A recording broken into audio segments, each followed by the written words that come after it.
Yeah, I'm Peter. Today I'm going to be talking to y'all about. I'm going to abandon this. No. All right, that's better. So I'm going to be talking to y'all about Azure and persisting in it. We're going to do a quick primer. We won't go too in depth, but just give you a general idea of like the threat landscape and what everything looks like. So for those of you who haven't met me before, I'm Peter. I'm a cybersecurity consultant with Lido Cyber. I like cocktails and like really strange, funky, might be vinegar wine.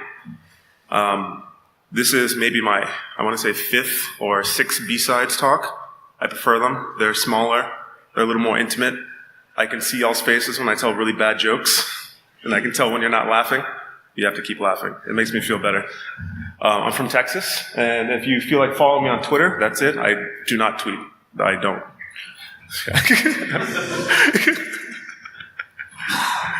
All right, so this is going to be our itinerary. We're going to give a quick intro into Azure, for those of you who don't know what it is. We're going to give another primer into the infection vectors, some hiding techniques, and then some various persistence.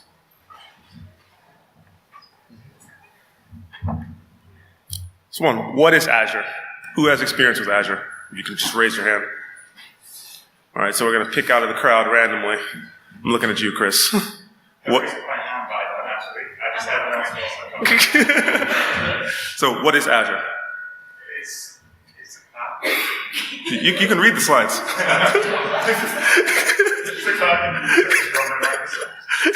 Yes. It's a cloud computing service run by Microsoft, and they have a variety of services ranging from SaaS, like, software as a service, to IaaS, infrastructure as a service, bring your own license type things. One reason why I think this is important is Azure is gaining traction.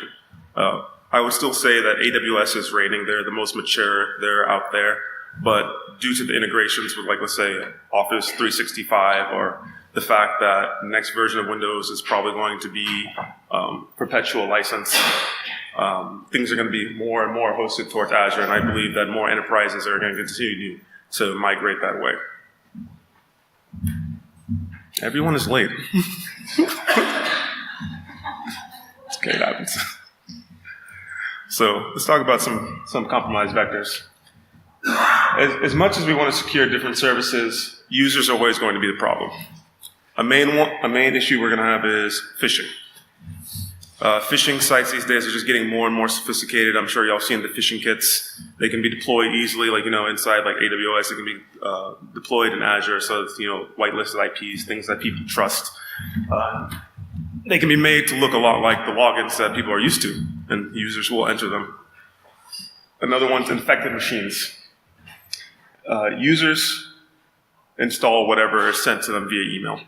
Everyone thinks it's always like the exploit kits and whatnot that we have to worry about. It's actually just, can you install this exe? And users are like, absolutely. Double click, install.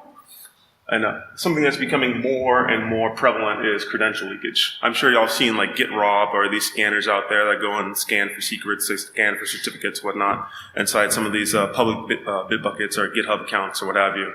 And it's a prevalent issue. It affects people all the way from like the large enterprises to like, small mom and pops, people pushing their private keys, pushing private SSL certificates and what have you. And then social engineering. So I'm not a great red teamer, but I can definitely say I'm pretty good at social engineering. You just ask people for their passwords, and then they give them to you. It's the best way to go about things. Another thing that's been trending is service-based compromises. So your house may be set up proper, like, you lock your doors at night, you close your windows, you barricade everything, but various services leak data. There is a Datadog data leakage not too long ago where a vast amount of data was leaked for the various people that are using their services. And this is happening a lot. So think of Jenkins. Everyone uses Jenkins for for continuous integration, and they leave them public often. So while having Jenkins out there is not normally that bad, it exposes a lot of your private information that people can use to then exploit your site, exploit your service, or what have you. And in Azure, just like we have the S3 buckets that are open, there's blobs. So Blobs is where Azure stores data, the miscellaneous, you just push stuff there. By default, they're private, but often developers, for ease of use, ease of deployment, will turn them to public. So if you go through and just start scanning these IP ranges, like, just doing head requests here and there, until you find a bucket, and then you go through there to find the items that are inside it. All right, now we're starting to get to the juicy bits. So we're going to make some assumptions as we're going through these slides. I'm going to assume that you have, let's say, root access to the Azure instance. Like, you are the administrator, you are the owner of the subscription ID. And so there's a couple different ways that you can hide inside Azure. And they're mostly, it's going to be revolved around the logs. So logging analytics is where it's similar to CloudTrail on AWS. Everything that happens in Azure gets logged into Cloud Analytics unless you specifically disable it. And administrators often will set up these various log alerts. For example, like if this service spins up more than 500 nodes, if there's lots of data being pushed in or out, if there's high CPU utilization, et cetera, et cetera. And so as an attacker, one thing I want to do is just disable the alerts. If I disable the alerts, you have no idea what's going on, you won't be alerted, and I can continue to move laterally throughout your Azure instance. Another thing to do that's a little more sneaky is there's workspaces that are divided into log analytics. So you can have a workspace for your development environment. You can have a workspace for your proper production environment, and you just delete the workspace. So as far as someone can tell, everything's still working properly, but the workspace is now gone. These logs aren't being audited properly, etc. And then there's simply stopping the logging. And the various Linux boxes and Windows boxes that you'll deploy in Azure, they have an agent that's reporting into this log analytics. And if you have root access, as we said earlier, you can log into these boxes, disable the agent, and if they don't have the proper alerts to ping them, like, there hasn't been logs in 5 minutes, there hasn't been logs in 20 minutes, what have you, you can continue to persist and move laterally. And my favorite is this, because people set up a lot of alerts for as far as logs coming in, making sure the logs are proper, but you set a really small log retention. So instead of, generally people have about a year, let's say, for like PCI compliance or what have you compliance, and shorten that to 10 minutes. So sure, the logs are there, but if you go and try to check what I've done and what I've changed, you have no idea anymore. And you can also set a data cap. So the data cap, I think by default, is like around like 5. The free tiers is like 500 megs a day. Shrink that to 5 megs a day, 1 meg a day, half a kilobyte a day. So the logs come in and immediately fall into the ground, and no one has any idea what you're doing. That's loud. So as far as persistence goes in Azure, one of the easiest things you can do is just create a new user. But creating a new user is loud. People will notice if I make, Johnny Beggs 1 or Johnny Beggs 2. Johnny should only have one account. So something you want to try is typo squatting, or going after users that don't have a password set already, because they might be cert-based users. So instead of Peter with 1 T, I'll go Peter with 2 T's. Perhaps I made that account. That's something that will look normal to everyone. Temporary users are also something that's heavily utilized inside Azure. You can create these users, there's a button for them, and you can have them persist for 15 minutes before they're automatically deleted. And often after you create a user, let's say new Johnny Beggs 1, and delete them immediately, their account will still have access for somewhere between 10 to 15 minutes. I think that's due to caching. I can't tell you properly why, but if you do a quick in and out combined with some logging things we had earlier, disabling those logs, you'll have access to an account with very little logging for it. There's management certificates. So for those of you who don't know, there's 2 Azure portals.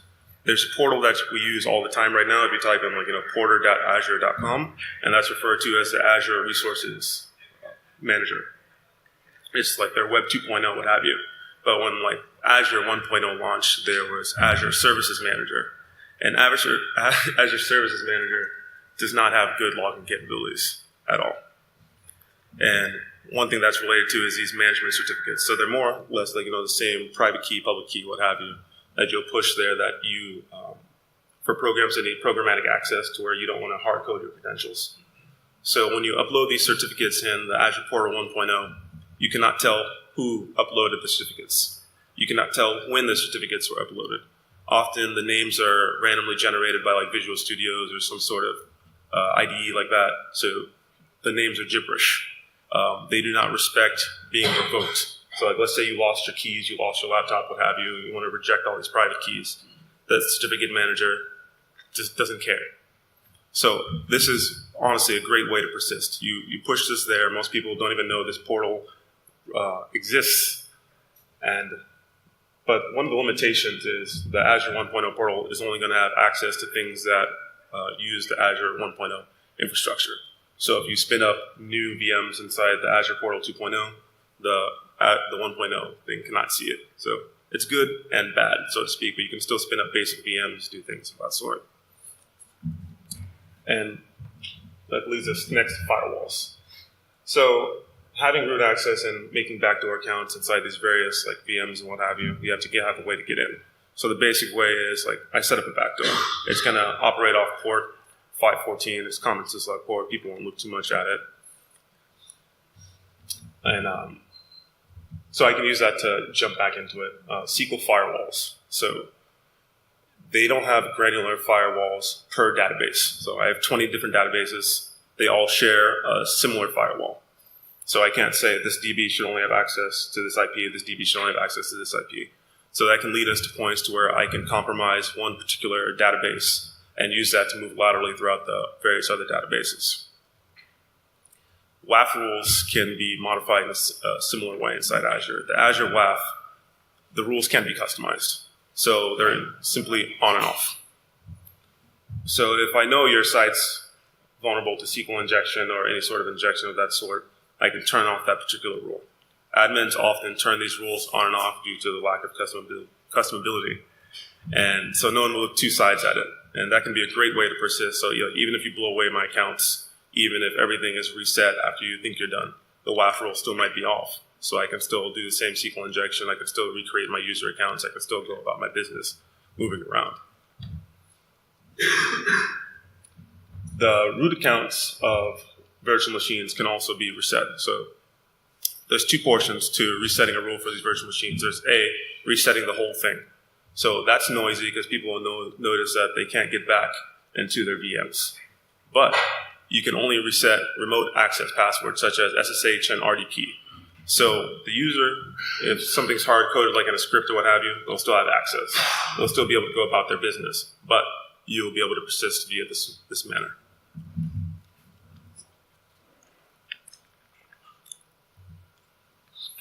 Azure automation is also a great way to go about this. So there's runbooks. These runbooks are usually PowerShell-based, or there's a drag-and-drop GUI to where you can have the logs rotate every 5 minutes. You can have things being deleted. You can create new users, etc.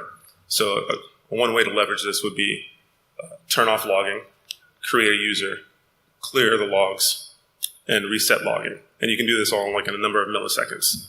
So to a user or an administrator who's trying to go through these odd logs, they won't notice anything they won't see anything that's amiss. Hybrid workers are a virtual machine or sometimes hardware that exists inside the customer's network. So as businesses are migrating to Azure, they'll do things like point-to-point VPNs, or they'll have a direct feed to Azure, and they'll set up these workers inside their network. So these workers are inherently trusted by Azure. So from the Azure portal, you can push code and configs down to this worker that then can scan inside the customer's physical network or things that are going on that way. And due to this trusted connection, you can persist on the cloud worker. So let's say every day you create a new user. Every day you go through and you modify the logs. Every day you do what have you. And there's also Azure Functions. So Azure Functions is the serverless version for Azure. Things run in a small little Linux VM. There's a little bit of spin-up time. But inside these functions, it's very hard to audit things. When you can push PowerShell or Python or Node.js, your programming language of your choice. And you can do some of the things that we mentioned earlier, whether it's modifying logs, creating users, doing various things to persist. they have the same agent that pushes to log analytics that you can disable and what have you, but a lot of people don't use functions on a regular basis, so it's not well known. And most admins aren't looking for this when you're going through.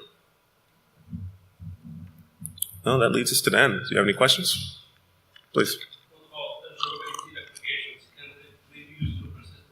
Absolutely. So the applications, there's a couple ways that can be abused for persistence. So let's say you're the developer, you're using Visual Studios, and you use their certificates to deploy. Inside your configs, there's a hard-coded certificate for that. So there's two ways. I push the code back to your machine that persists, whether it's like user-based or role-based, etc.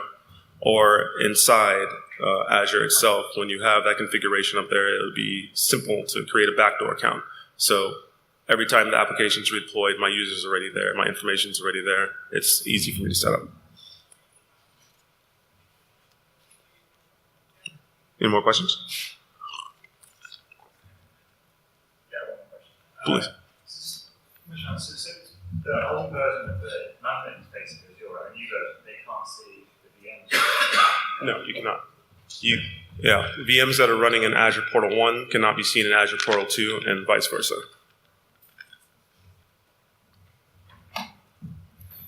Anything else? Please.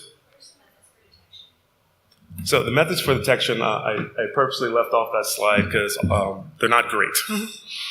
There's Azure Security Center where log analytics and everything is like, let's say munged or processed right now, but there's a high amount of false positives right now.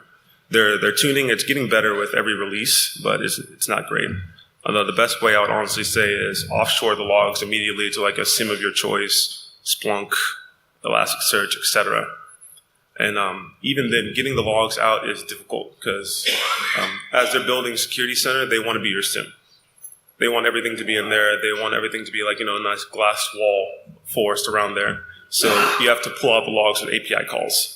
And you can poll every so often, but if someone messes with your retention policy, you don't set it high enough yourself, you're going to miss large swaths of data.